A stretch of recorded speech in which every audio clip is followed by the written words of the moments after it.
Kali ini saya akan membicarakan tentang koneksi antara badan, emosi, dan pikiran. Jadi, badan, emosi, dan pikiran kita merupakan suatu kesatuan yang tidak bisa dipisahkan. Artinya, kalau seseorang memiliki keluhan di badan, itu biasanya berhubungan dengan emosi dan pikiran yang sedang dipikirkan.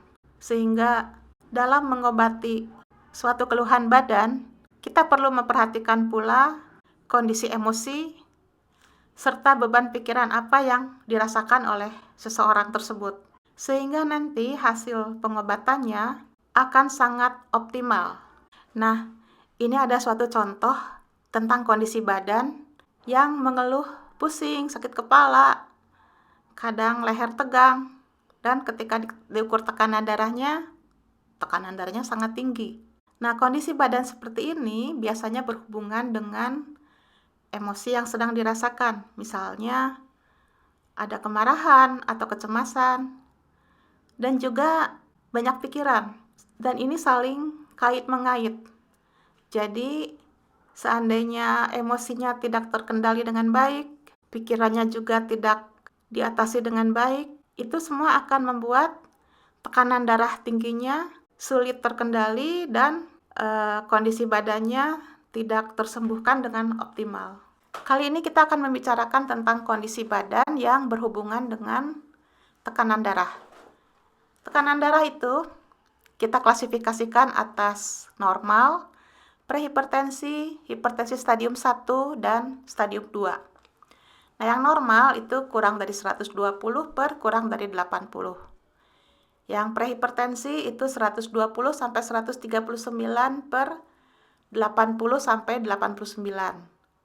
Hipertensi stadium 1 jika tekanan darahnya antara 140 sampai 159 per 90 sampai 99. Dan yang kita sebut hipertensi stadium 2 jika tekanan darahnya lebih dari 160 per lebih dari 100. Nah, sekarang kita akan membicarakan tentang emosi. Emosi yang biasanya dirasakan oleh pasien yang tekanan darahnya tinggi, ada kemarahan atau kecemasan, ketakutan. Takutnya bisa macam-macam, takut mati, takut apapun. Nah, sebelum kita masuk kepada penanganan setiap kondisi emosi, kita perlu mengetahui pula bagaimana emosi kita secara keseluruhan. Nah, saya mendapatkan ada sebuah map of consciousness level, artinya map tentang level emosi yang dibuat oleh Dr. David Hawkins. Map ini bentuknya indah seperti warna pelangi. Yang paling bawah itu emosi yang paling rendah, kemudian naik, kemudian emosi yang netral, kemudian sampai ke emosi yang tinggi atau pencerahan. Nah, ini dalam bahasa Inggris, tapi saya coba terjemahkan ya. Nah, emosi yang paling rendah itu rasa malu, kemudian rasa bersalah, kemudian apatis, artinya nggak ada semangat, kemudian berkabung, takut, kemudian perasaan perlu sesuatu tetapi karena didasarkan oleh rasa kekurangan. Kemudian naik sedikit lagi di atasnya itu rasa marah, sombong, lalu rasa harus berjuang untuk mendapatkan sesuatu tetapi di hatinya itu pesimis misalnya, atau kurang yakin misalnya. Kemudian masuk kepada level yang berikutnya itu level netral atau rasa percaya. Kemudian masuk ke berikutnya lagi itu yaitu berkemauan dengan disiplin. Kemudian masuk lagi dengan level menerima dan memaafkan. Kemudian mengerti dengan bijak. Naik lagi ke berikutnya yaitu kasih atau cinta. Kemudian bahagia, damai, dan pencerahan paling tinggi.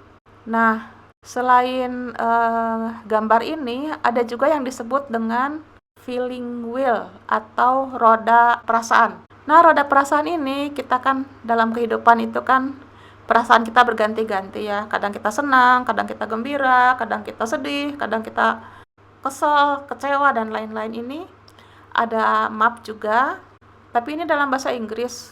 Nanti kalau teman-teman ada yang bisa bahasa Inggris tolong diterjemahkan. Tapi ini pada prinsipnya sama. Jadi ada yang rasa bahagia, rasa malu, rasa sedih. Ini semua di sini ya bentuk lain dari penjabaran emosi kita. Nah, bahwa badan, emosi, dan pikiran itu saling kait-mengkait. Berikut ini kita akan membahas tentang pikiran. Pikiran yang ada di otak kita, di kepala kita, yang selalu berpikir dari satu ke pemikiran yang lain, ke pemikiran yang lain lagi, itu kita bisa bagi atas 3 topik, yaitu pikiran tentang masa lalu, pikiran tentang masa depan, dan pikiran saat ini, detik ini, di sini. Nah, ini ada seorang ahli namanya Eckhart Tolle, dia berbicara tentang the power of now, dan banyak sekali dia mempresentasikan tentang bagaimana untuk kita berpikir, kita hidup sekarang dan di sini. Jadi, seandainya kita sedang banyak pikiran, kita perlu mewaspadai apakah pikiran itu tentang situasi hidup di masa lalu atau situasi hidup di masa depan yang belum terjadi dan yang telah terjadi. Setelah kita menyadari bahwa itu kondisi tersebut itu adalah masa lalu atau masa depan, itu hanya ilusi.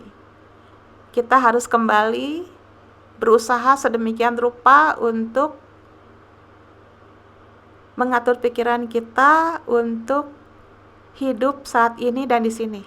Jadi misalnya, kalau kita sedang ada pikiran nih tentang si ini, si itu, kenapa begini, kenapa begitu. Nah, itu cepat kita sadar bahwa kondisi seperti ini, seperti itu tidak terjadi saat ini, itu terjadinya sudah masa lalu atau belum terjadi misalnya. Nah, kemudian kita harus kembalikan pikiran kita kembali ke saat ini, di sini. Caranya seperti itu, dengan mengalihkan pikiran kita kepada hal-hal yang bisa kita lihat dengan panca indera kita. Misalnya kita bisa melihat matahari indah, langit biru, atau hujan, atau tanaman yang bagus. Atau kita bisa fokus kepada napas kita, sehingga kita betul-betul menghayati, menjalani kehidupan kita saat ini, di sini. Seperti itu. Nah, setelah kita serius membicarakan tentang kesehatan, kita masuk kepada sesi hiburan, yaitu sesi tarot. Tarot untuk hari ini. Tarot itu merupakan permainan kartu, ya. Nah, ini adalah tarot Healing Light Tarot. Merupakan tarot yang sangat saya sukai karena ini merupakan tarot pertama saya yang saya miliki. Nah, tarot ini Healing Light berarti cahaya kesembuhan. Isinya menggambarkan inspirasi untuk suatu kesembuhan. Nah, setelah dikocok ternyata yang keluar adalah kartu 6 swords atau 6 pedang tentang perayaan kesuksesan. Kartu ini bercerita pada saat matahari terbit, sebuah kapal dengan glowingnya mulai melakukan suatu perjalanan panjang. Di belakangnya ada 6 pedang yang ditinggalkan dan akan tenggelam secara perlahan-lahan ke dalam air. Nah, ini merupakan suatu perjalanan yang berapapun lamanya, berapapun panjangnya, tetapi setelah kita bekerja keras, kita berusaha keras, kita bersusah payah, akhirnya kita bisa mendapatkan suatu hasil yang diharapkan. Hari esok diharapkan lebih baik, lebih sukses dibandingkan hari sebelumnya. Nah, sekarang kita akan memasuki sesi astrologi. Sesi ini menarik karena ada istilah apa yang di atas mencerminkan apa yang di bawah, atau apa yang di bawah mencerminkan apa yang di atas. Kita mungkin selama ini fokus kepada diri kita sendiri, badan, emosi, pikiran, atau fokus kepada apa yang terjadi di bumi.